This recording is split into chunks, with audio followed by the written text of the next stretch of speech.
Praise the lord. Good morning అండి, అందరూ బాగున్నారా? ప్రత్యేకమైన ప్రకటన మీకు తెలియజేస్తున్నానండి. రేపటి నుంచి మంగళవారము, బుధవారము, బేస్తవారం ఈ 3 దినాలు ఉజ్జీవ ఉపవాస పండుగలు ఉన్నాయండి.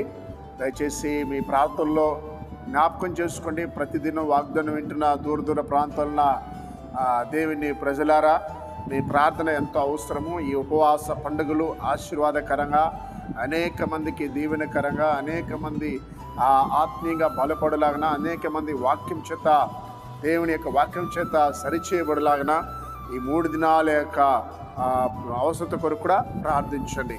అలాగే కోడూరు పరిసర ప్రాంతంలో ఉన్న ప్రజలు దయచేసి మిమ్మల్ని ప్రేమతో ఆహ్వానిస్తున్నా, తప్పక పాల్గొనండి, ఇతరులకు కూడా తెలియచేయండి. రండి కలిసి దేవుని వాగ్దానం చూద్దాం. యెషయా గ్రంథము 49వ అధ్యాయము 15వ వచనం. స్త్రీ తన గర్భమున పుట్టిన బిడ్డను కరుణింపకుండా తన చంటి పిల్లను మరుచునా, వారైనా మరుచురు కానీ నేను నిన్ను మరవను. ప్రియులారా, దేవుడు ఎంత గొప్ప అద్భుతంగా వాగ్దానం చేస్తున్నాడండి. మనల్ని కన్న తల్లి అయినా మర్చిపోతుంది కానీ మనల్ని ప్రేమించేసే మర్చిపోడండి. మొన్న ఒక సంఘటన చూసి నా యొక్క గుండె చాలా వేదనకు గురైంది. ఒక 3 ఏళ్ల బాబుని ఒక తల్లి హైదరాబాద్ తీసుకెళ్ళి అక్కడ బస్ స్టాండ్లో కొంచెం చూపించుకొని ఆ బిడ్డకు కావాల్సినవి అవి అన్నీ తీసి ఇచ్చి ఆమె ఎక్కడికి వెళ్ళిపోయిందండి. ఆ బిడ్డ ఆ బస్ స్టాండ్లో ఏడ్చి అమ్మ కోసం అల్లాడి ఆ బిడ్డ నీరసించిపోయాడు.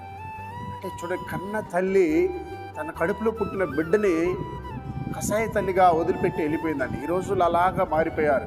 కానీ దేవుడు వాగ్దానం చేస్తున్నాడు, యేసయ్య వాగ్దానం చేస్తున్నాడు, మీ అమ్మైనా నిన్ను కన్న అమ్మైనా మరిచిపోను కానీ నేను నిన్ను మరువను. ఎంత గొప్ప వాగ్దానము! నిజమే. మన జీవితంలో ఈ లోకములో అందరూ మర్చిపోయినా నిన్ను ప్రేమిస్తున్న యేసయ్య ఎప్పుడు నిన్ను మర్చిపోడు. ఆ గొప్ప దేవుని విడిచిపెట్టదు. ఆ గొప్ప దేవునికి ఎల్లప్పుడూ ప్రార్థించండి. ఆ గొప్ప దేవునితో మీ సమస్యలు చెప్పండి. ఏ బాధ అయినా నేను తీర్చగలడు, ఏ మనోవేదనను తీర్చగలడు. ఒకవేళ నీ కుటుంబంలో నీ భార్య నిన్ను ప్రేమించకపోవచ్చు, ఒకవేళ నీ భర్త నిన్ను ప్రేమించకపోవచ్చు, ఒకవేళ నీ కడుపులో పుట్టిన బిడ్డలే నిన్ను ప్రేమించకపోవచ్చు, కానీ యేసయ్య వాగ్దానం చేశాడు, నిన్ను వదిలిపెట్టును, నిన్ను ప్రేమిస్తూనే ఉంటున్నాడు. ఆ మంచి యేసయ్య నీకు తోడున్నాడు. ధైర్యంగా ముందుకెళ్ళండి. ప్రార్థన చేద్దాం.